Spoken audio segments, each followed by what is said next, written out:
Bismillahirrahmanirrahim. Allahumma salli ala Muhammadin wa alihi Muhammad. Dear viewers, we are discussing 40 rules of love written by Molana Rumi. Today we discuss rule number 36 to 40.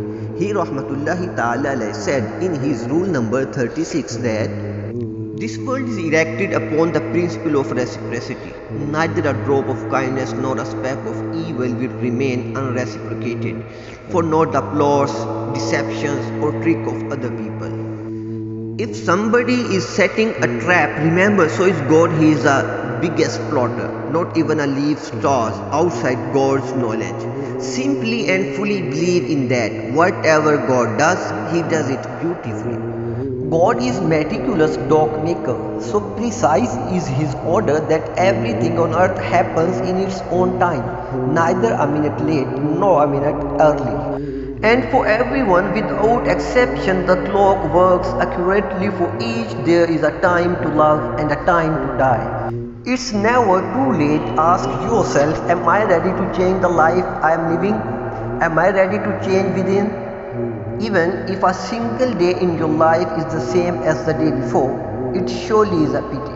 At every moment and with each new breath, one should be renewed and renewed again. There is only one way to be born into new life, to die before death. While the part change, the whole always remains the same. For every thief who departs this world, a new one is born.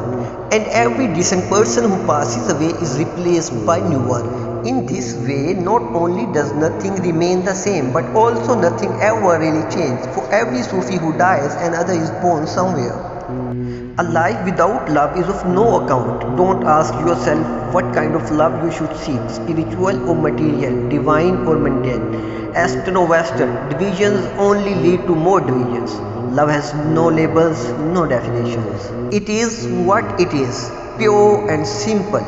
Love is the water of life, and a lover is a soul of fire. The universe turns differently when fire loves water. Thanks to watch the video. May Almighty always blessed with His love. Amen.